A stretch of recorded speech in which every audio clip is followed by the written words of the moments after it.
नमस्कार। तो मैं आज आप लोगों को सुना रही हूँ उषा प्रेमवदा की एक कहानी जिसका शीर्षक है जिंदगी और गुलाब के फूल। आप लोगों ने पहले भी उषा प्रेमवदा की एक कहानी मेरे मुख से सुनी है और उसका शीर्षक था वापसी। उषा प्रेमवदा की हमारी बहुत महत्वपूर्ण लेखिका हैं और उनकी कहानियों में एक अजब तरह की मुझे एक दुख का, एक लॉस की फीलिंग इन कहानियों को सुनते हुए आती है। इस कहानी के जो पात्र हैं, हमारे सामने 5 पात्र आते हैं, उसमें से 3 बहुत मुख्य हैं। एक का जिक्र बार बार है इसलिए वो बहुत मुख्य है, लेकिन आता एक ही बारी है। और एक बस आती है और कुछ और भी आते हैं 2-1, जैसे एक साइकिल वाला या कुछ भी। लेकिन ये जो 3 लोगों की गृहस्थी है वो किस तरह से अचानक लिए गए एक फैसले से किस तरह से टूट बिखर जाती है और कैसे सारे व्यवहार बदल जाते हैं, यह देखने की बात है। उसमें एक व्यक्ति आ गए हैं, उनको मेरा प्रणाम। और कहानी शुरू करने से पहले, इस उदासी भरी कहानी को शुरू करने से पहले, मैं आप लोगों को सूर्य के उत्तरायण होने की शुभकामना देती हूँ। हमारे जीवन में सूर्य का प्रकाश बना रहे, आशा बनी रहे और रोशनी बनी रहे। मकर संक्रांति की अनेक शुभकामनाएं। तो आज का चयन पुनः उषा प्रेमवदा, जिंदगी और गुलाब के फूल। सुबोध काफी शाम को घर लौटा। दरवाजा खुला था, बरामदे में हल्की रोशनी थी और चौके में आग की लपटों का प्रकाश था। जहां कहानी शुरू हो रही है, अंत भी लगभग वैसा है, लेकिन एक चीज मिसिंग है उस अंत में देखिएगा कि वो क्या मिसिंग है। मैं आऊंगी और वहां भी बताऊंगी। तो कहानी फिर से। सुबोध काफी शाम को घर लौटा। दरवाजा खुला था, बरामदे में हल्की रोशनी थी और चौके में आग की लपटों का प्रकाश था। अपने कमरे में ही घुसते उसे वह खाली खाली सा लगा। दूसरे क्षण ही वह जान गया कि कमरे का कालीन निकाल दिया गया है और किनारे रखी हुई मेज भी नहीं है। मेज पर कागज के फूलों का जो गुलदस्ता रहता था, वह कुछ ऐसे कोण से खिड़की पर रखा था कि लगता था जैसे मेज हटाते वक्त उसे वहां वैसे ही रख दिया गया हो। उसने बहुत कोमलता से गुलदान उठा लिया। कागज के फूल थे तो क्या, गुलदान तो बहुत बढ़िया कट ग्लास का था। पहले कभी कभी शोभा अपने बाग के गुलाब लगा जाती थी, पर इधर तो कई महीनों से यही बदरंग फूल थे और शायद यही रहेंगे।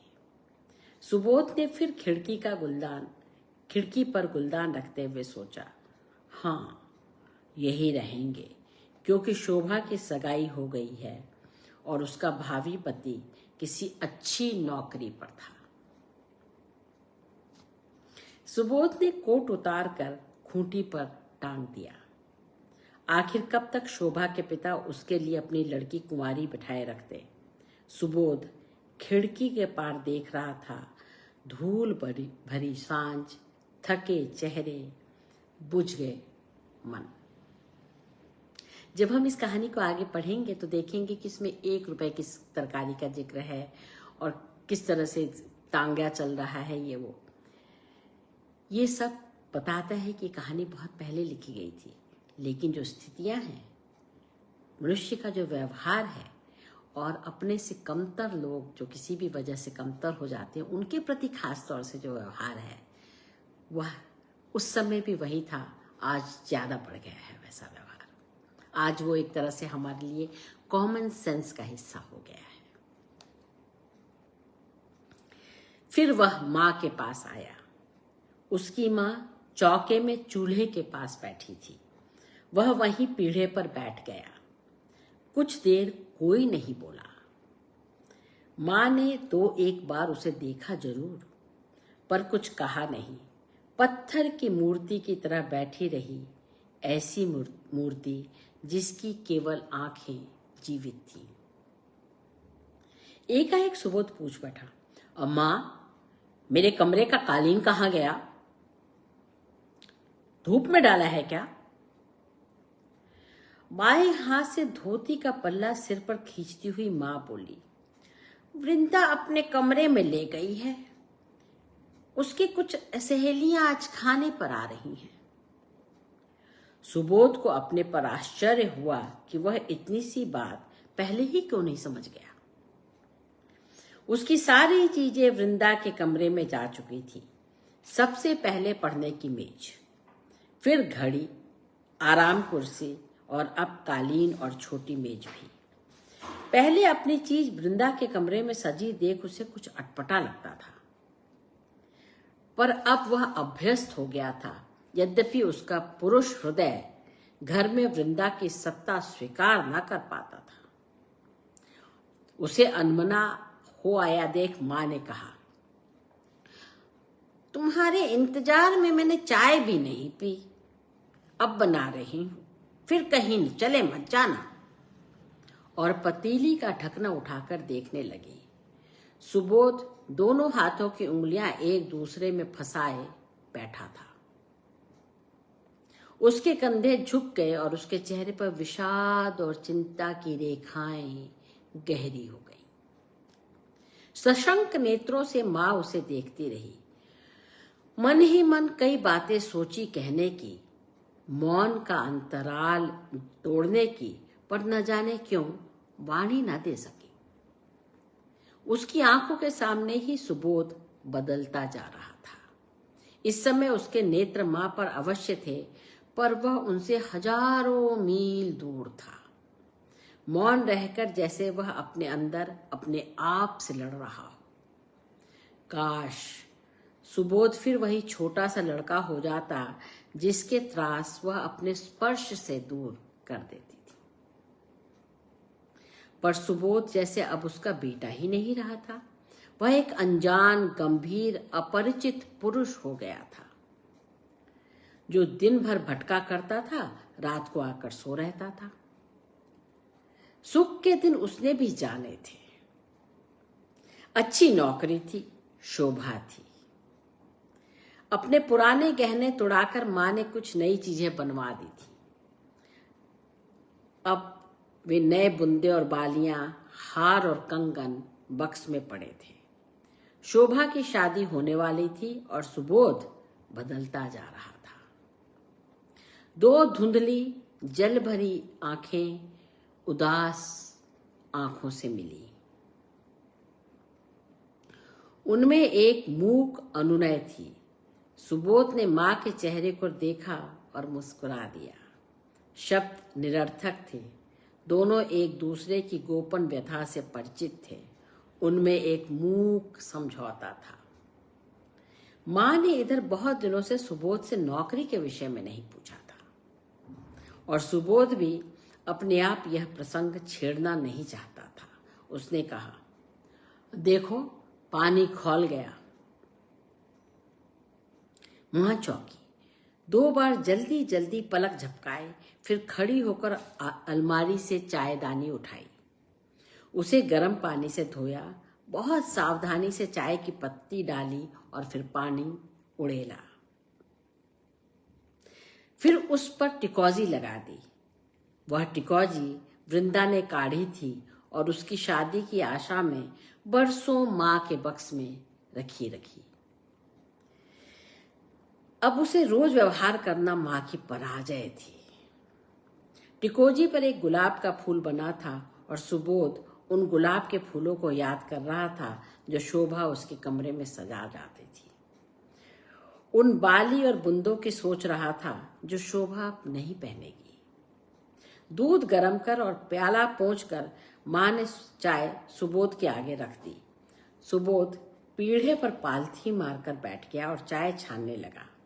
माँ अपनी कोठरी में जाकर कुछ खटर पटर कर रही थी। जरा देर में ही एक तस्तरी में चांदी का वर्क लगा सेब का मुरब्बा लाकर माँ ने उसके सामने रख दिया और बड़े दुलार से कहा, खा लो।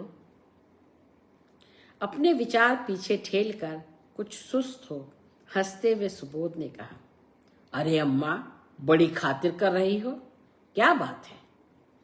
माँ ने स्नेह कातर कंठ से कहा, तुम कभी ठीक वक्त पर आते भी हो। रात को 10-11 बजे आए, ठंडा सूखा खा लिया, सुबह देर से उठे, दोपहर को फिर गायब। कब बनाऊं और कब दूं? यह चर्या तो सुबोध की पहले भी थी। तब वृंदा और माँ दोनों उसके इंतजार में बैठी रहती थी। वृंदा हमेशा बाद में खाती थी। सुबोध के दिनचर्या के अनुसार ही घर के सारे काम होते थे, पर तब वृंदा नौकरी नहीं करती थी। तब सुबोध बेकार न था। अब खाना वृंदा की सुविधा के अनुसार बनता था। सुबह उसे जल्दी उठना होता था, इसीलिए रात को जल्दी खाकर सो जाती थी। अब सुबोध जब 8:30 पर सोकर उठता तो आधा खाना बन चुका होता था। जब 9 बजे वृंदा खा लेती तो वह चाय पीता। पहले जब तक वह स्वयं अखबार न पढ़ लेता था, वृंदा को अखबार छूने की हिम्मत न होती थी, क्योंकि वह हमेशा पन्ने गलत तरह से लगा देती थी। अब उसे अखबार लेने वृंदा के कमरे में जाना पड़ता था और इसीलिए उसने घर पर अखबार पढ़ना छोड़ दिया था। जूठे बर्तन समेटते हुए माँ ने कुछ कहना चाहा, पर रुक गई। उसका असमंजस भांपकर सुबोध ने कहा, क्या है? प्याला धोते हुए मंद स्वर में माँ ने कहा, घर में तरकारी कुछ नहीं है। सुबोध ने उठकर कील पर टंगा मैला थैला उतार लिया।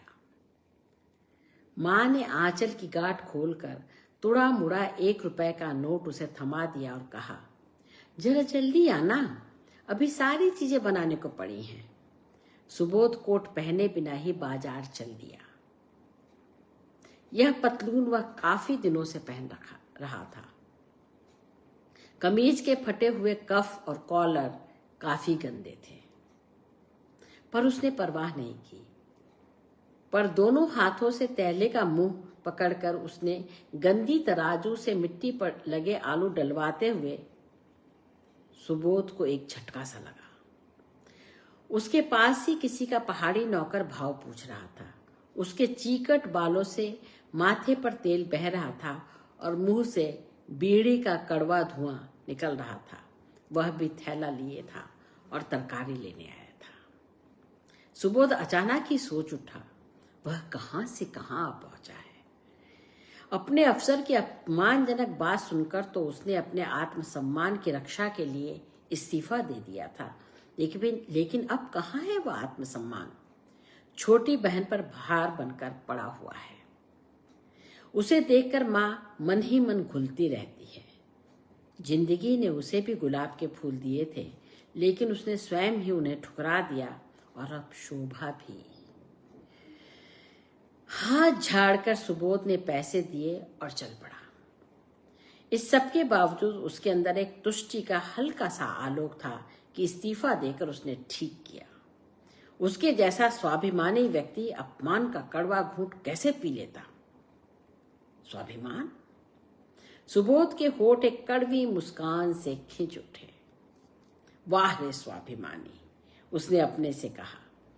उसे वह सब बातें स्पष्ट होकर फिर याद आ गई, वे बातें जो रह रहकर टीस उठती थी।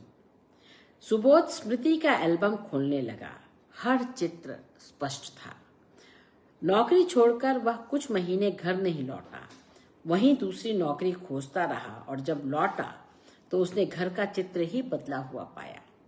उसकी अनुपस्थिति में वृंदा ने उसकी मेज ले ली थी, और उसके लौटने पर वृंदा ने अवज्ञा से कहा था, दादा आप क्या करेंगे मेज, मुझे काम पड़ेगा। सुबोध कुछ तीखी सी बात कहते कहते रुक गया। कई सालों से घिसट घिसट कर बीए एलटी कर लेने और मास्टरनी बन जाने से ही जैसे वृंदा का मेज पर हक हो आया हो। कोई अध्यापिका होने से ही पुस्तकों का प्रेमी नहीं हो जाता। सुबोध की उस मेज पर अब जूड़े के कांटे, नेल पॉलिश की शीशी और गर्द भरी किताबें पड़ी रहती थी। और कुछ दिनों बाद माँ ने कहा, वृंदा को रोज स्कूल जाने में देर हो जाती है, अपनी अलार्म घड़ी दे दो सुबोध। सुबोध ने कठोर होकर कहा था, नई घड़ी क्यों नहीं खरीद लेती, उसे क्या कमी है। माँ ने आहत और भत्सनापूर्ण दृष्टि से देखकर उसे कहा, उसके पास बचता ही क्या है, तुम खर्च करते तब जानते। नहीं, मुझे क्या पता, हमेशा से तो वृंदा ही घर का खर्च चलाती आई है, मैं तो बेकार हूं, निठल्ला। वह झुंझला कर सुबोध ने वह घड़ी उसे दे दी थी। सबसे अधिक आश्चर्य तो उसे वृंदा पर था। अक्सर वह सोच उठता था कि यह वही वृंदा है जो उसके आगे पीछे घुमा करती थी और उसके सारे काम दौड़ दौड़ कर किया करती थी।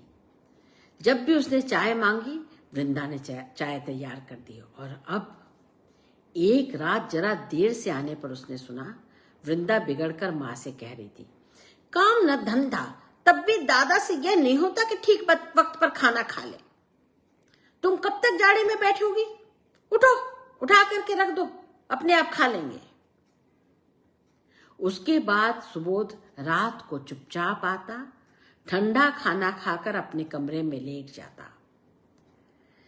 सुबह जग जाने पर भी पड़ा रहता और वृंदा के चाय पी लेने पर उठकर चाय पीता।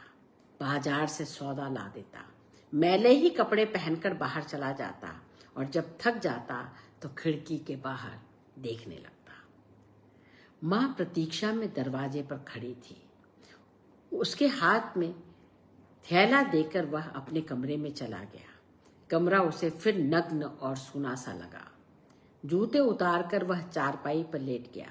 चारपाई बहुत ढीली थी। उसके लेटते ही दरी सिकुड़ गई, तकिया नीचे खिसक आया। दरी की सिकुड़ने पीठ में गड़ती रहीं। सुबोध की आंखें बंद थी, हाथ शिथिल और कान अंदर और बाहर के विभिन्न स्वर सुनते रहे। खिड़की के पास से गुजरते दो बच्चे, सड़क पर किसी राही की बेसुरी बजती बांसुरी, खटखट करते दो भारी जूते, अंदर बर्तन की हल्की खटपट, तरकारी में पानी पड़ने की छन्न और खींची जाती चारपाई के पायों की फर्श से रगड़। और आज की कहानी होती तो क्या होता, बाहर गाड़ियां सर्र से जा रही थी, पौ पौ पी पी मची हुई थी, एक चिल्लाकर बोला, इस तरह की।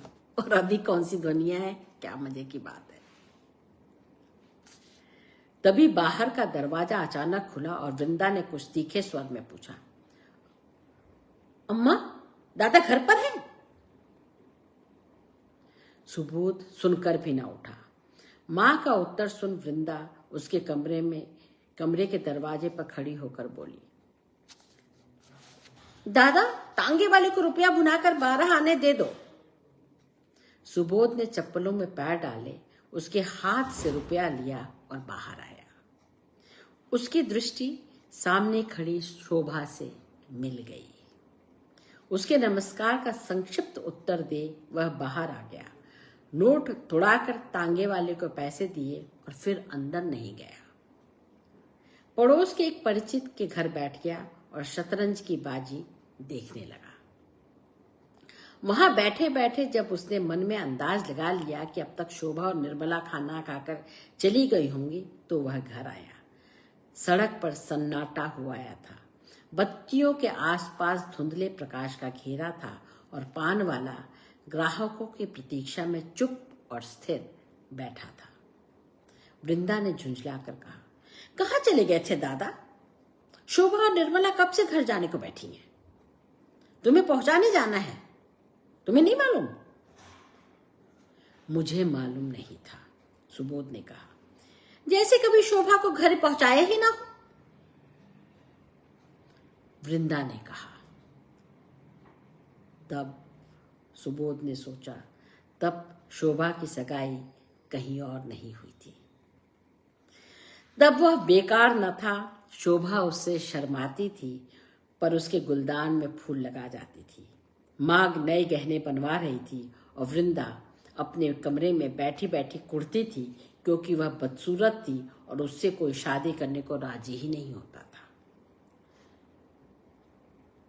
अच्छा तो चलें? सुबोध ने शोभा की ओर देखा नहीं, पर शोभा बोल उठी, हमें जल्दी नहीं है, आप खाना खा लीजिए। माँ ने कड़ाही चूल्हे पर चढ़ा दी। वृंदा निर्मला को लेकर अपने कमरे में चली गई। सुबोध बैठ गया और शोभा ने उसके आगे तिपाई लाकर रख दी। फिर उसने रेशमी साड़ी का आंचल कमर में खोस लिया और थाली लाकर उसके सामने रख दी। सुबोध नीची नजर किए खाने लगा। चौके से बरामदे, बरामदे से चौके में बार बार जाती हुई शोभा की साड़ी का बॉर्डर उसे दिखाई देता था। हरी साड़ी, जोगिया बॉर्डर, जिस पर मोर और तोते कढ़े हुए थे। कभी कभी एड़ियां भी झलक जाती, उजली चिकनी एड़ियां। सुबोध को लगता कि वह अतीत में पहुंच गया है और शोभा वही है, वही जिससे कभी उसकी प्यार की बातें नहीं हुई, पर जो अनायास से उसे शर्माने लगी थी। शायद उसे पता चल गया था कि उसके पिता ने सुबोध से बातचीत शुरू कर दी है, और शायद अब तक शादी भी हो जाती अगर सुबोध को कोई दूसरी नौकरी मिल जाती, या अगर सुबोध पहली अच्छी नौकरी न छोड़ता। सुबोध ने खाना बंद कर दिया। पानी पीकर हाथ धोने उठा तो शोभा झट से हाथ धुलाने लगी। उसकी आंखों में विनय भरी कातरता थी, उसके मुख पर उदासी, पर उसके बालों से सुबास आ रही थी। जब वह तांगा लेकर आया तो शोभा माँ के पास चुप खड़ी थी और माँ उसके सिर पर हाथ फेर रही थी। रास्ते भर दोनों चुप रहे। सबसे पहले निर्मला का घर आया। उसके उतर जाने पर शोभा ने आंसू भरे कंठ से कहा, आप यहाँ पीछे आ जाइए ना। वह उतरकर पीछे आ गया। तब बोली, कुछ बोलेंगे नहीं? क्या कहूं? सुबोध ने उसकी ओर मुड़कर उसे देखते हुए कहा। शोभा की आंखें छलक रही थी। पोंछ कर कहा, मैंने तो पिताजी से बहुत कहा, फिर आखिर में क्या करती? मैं तो कुछ भी नहीं कह रहा हूं। इस बात को स्वीकार कर लो कि मैं जिंदगी में फेल्योर हूं, कंप्लीट फेल्योर। कुछ नहीं कर सका। मेरी जिंदगी में अब जैसे फुल स्टॉप लग गया है। अब ऐसे ही रहूंगा। तुम्हारे फादर ने ठीक किया। तुम सुखी होगी। प्यार से बड़ी एक और आग होती है, भूख की, पेट की। वह आग धीरे धीरे सब कुछ लील लेती है। आप इतने बिटर क्यों हो गए हैं? जिंदगी ने ही मुझे बिटर बना दिया है।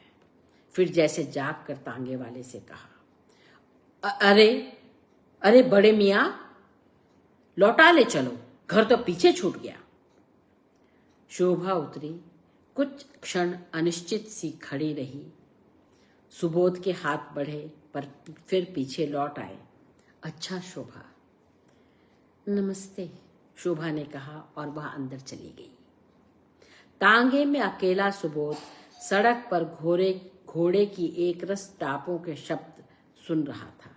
कभी कभी तांगे वाला खांस उठता और वह खांसी उसका शरीर झंझोर जाती। अंधेरा, खांसी और आखिरी सपने की भी मौत। सुबह उठकर सुबोध ने सबसे पहले बरामदे में बैठे धोबी को देखा। जितनी देर में उसके लिए चाय बनी, उसने अपने सारे गंदे कपड़े इकट्ठे किए, उनका ढेर लगा दिया। अलमारी में सिर्फ एक साफ कमीज बची थी, पीठ पर फटी हुई। उसे ढकने के लिए सुबोध ने कोट पहन लिया। कोट को भी काफी दिनों से धोबी को देने का इरादा था, पर अब जब तक धोबी कपड़े लाए तब तक यही सही। चाय पीकर वह बाहर चला गया। कोट की जेबों की तलाशी लेने पर उंगलियां एक इकन्नी से जा टकराईं। पान वाले की दुकान पर सिगरेट खरीद और जलाकर एक गहरा कश खींचा और एक दो जगह रुककर वापस आया। रास्ते में धोबी मिला और उसने सुबोध को दोबारा सलाम किया। कपड़े जरा जल्दी देना, समझे? कुछ रोब से सुबोध ने कहा। अच्छा बाप जी, अच्छा। धोबी चला गया। कमरे में घुसते ही मैले कपड़ों का ढेर उसे वैसे ही दिखाई पड़ा, वैसा ही जैसा वह छोड़ गया था। उसने वहीं रुककर पुकारा, अम्मा, मेरे कपड़े धुलने नहीं गए? पता नहीं बेटा, वृंदा दे रही थी, उसे कहा भी था कि तुम्हारे भी दे दे। सुबोध को न जाने कहां का गुस्सा चढ़ गया। चीख कर बोला, कितने दिनों से गंदे कपड़े पहन रहा हूं। 15 दिन में नालायक धोबी आया तो उसे भी कपड़े नहीं दिए। तुम मां बेटी आखिर चाहती क्या हो?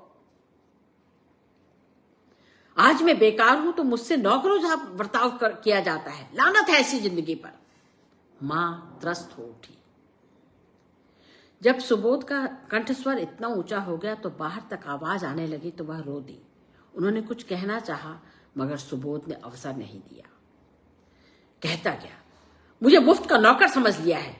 पहले कभी तुमने मुझे ये सब काम करते देखा था? फिर उनके कंठ की नकल उतारता हुआ बोला, घर में तरकारी नहीं है, वृंदा की सहेलियां खाना खाएंगी। उधर हमारी बहन है कि हुकूमत किया करती है। अब मैं समझ गया हूं कि मेरी इस घर में क्या कद्र है। मैं आज ही चला जाऊंगा। तुम दोनों ही चैन से रहना इस घर में। कहता कहता वह घर से बाहर आ गया। अपनी छटपटाहट में उसके अंदर तक तीव्र विध्वंसक प्रवृत्ति जाग उठी।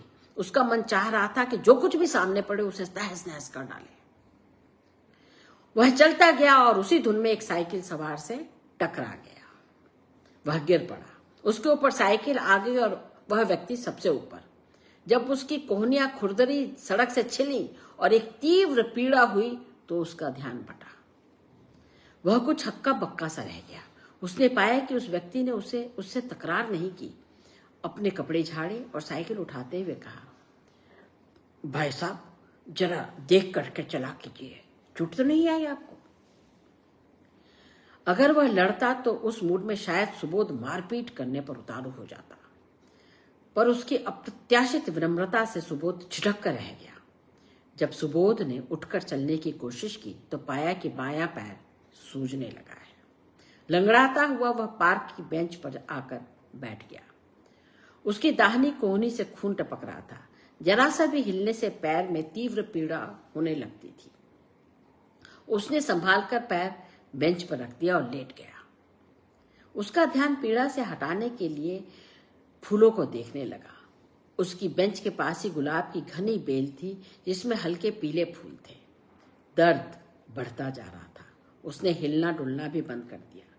कुछ देर स्थिर रहने पर दर्द में विराम हुआ तो उसके ख्याल फिर सवेरे की घटना पर केंद्रित हो गए। उसका पैर हिला और दर्द की एक तेज लहर उठकर पूरे पांव में व्याप्त हो गई। सुबोध ने होंठ भींच लिए। जाड़ों की धूप थी पर लोहे की बेंच धीरे धीरे गर्म होती जा रही थी और बेंच का एक उठा हुआ कोना उसकी पीठ में गड़ रहा था, पर वह हिला डुला नहीं। आंखें खोलकर सड़क की ओर देखा तो स्कूल जाते हुए बच्चे, साइकिलें, खोमचे वाले, सब उसने आंखें बंद कर ली। जब पैर का दर्द कम होता तो कोहनी छटपटाने लगती, पर इस आत्म पीड़न में जैसे उसे कुछ संतोष सा हो रहा था। वह कब सो गया उसे पता नहीं। जब आंख खुली तो सूरज सिर पर था और बेंच तप रही थी। वह उठकर बायां पैर घसीटता और दर्द सहता हुआ छाह में घास पर लेट गया। उस पर एक बेहोशी सी छाई जा रही थी। घास का स्पर्श शीतल था। सुखदाई हवा में गुलाब के फूलों की सुवास थी, पर उसे चैन न था। उसे अचानक मां का ध्यान आ गया। शायद वह चिंतित दरवाजे पर खड़ी हो, शायद वह उसके इंतजार में भूखी हो। उसने एक लंबी सांस ली और बाहें सिर के नीचे रख ली। दिन कितना लंबा हो गया था कि बीत ही नहीं रहा था। जैसे एक युग के बाद आकाश में एक तारा चमका और फिर अनेक तारे चमक उठे। सुबोध घास से उठकर फिर बेंच पर लेट गया। उसके सिर में भारीपन था और मुंह में कड़वाहट। पैर में जैसे एक भारी पत्थर बंधा हुआ था। सारा दिन हो गया था पर कोई उसे खोजता हुआ नहीं आया। वृंदा को तो पता था कि वह अक्सर पार्क में बैठा करता है, पर उसे क्या फिक्र। पार्क से लोग उठ उठ कर जाने लगे थे। बच्चे, उनकी आयाएं, स्वास्थ्य ठीक करने के लिए घूमने आने वाले प्रौढ़, दो दो चोटियां किए हंस हंस कर एक दूसरे पर गिरती मोहल्ले की लड़कियां। पार्क शांत हो गया। हरी घास पर बच गए मूंगफली के छिलके, पुड़ियों के कागज के टुकड़े, तोड़े गए फूलों की मसली हुई पखुड़ियां, और 3 फाटक बंद कर लेने के बाद चौकीदार सुबोध की बेंच के पास आकर खड़ा हो गया। अब घर जाओ बाबू, पार्क बंद करने का टेम हो गया। बिना कुछ कहे सुबोध उठ गया। 2-2 कदम लड़खड़ाया, फिर चलने लगा। हर बार जब बायां पैर रखता तो दर्द होता। धीरे धीरे लंगड़ा लंगड़ा कर वह पार्क से बाहर निकल गया। दरवाजा खुला था। बरामदे में मध्यम रोशनी थी, चौके में अंधेरा। शुरुआत में चौके में आग जल रही थी, अभी अंधेरा है।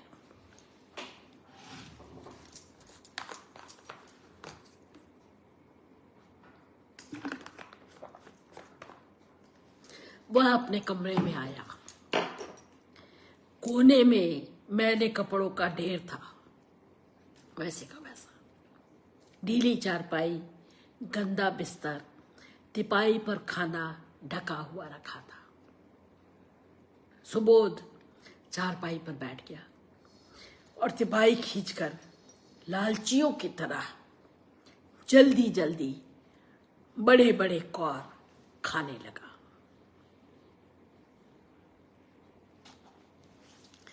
यह थी कहानी आज की। कैसी लगी? समय बदल गया, लेकिन मनुष्य और अधिक कठोर, और अधिक आत्मकेंद्रित, और अधिक करुणा विहीन हो गया।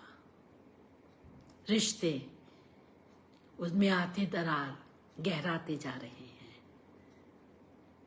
और घरों में भी ऊंची ऊंची दीवारें खड़ी होने लगी।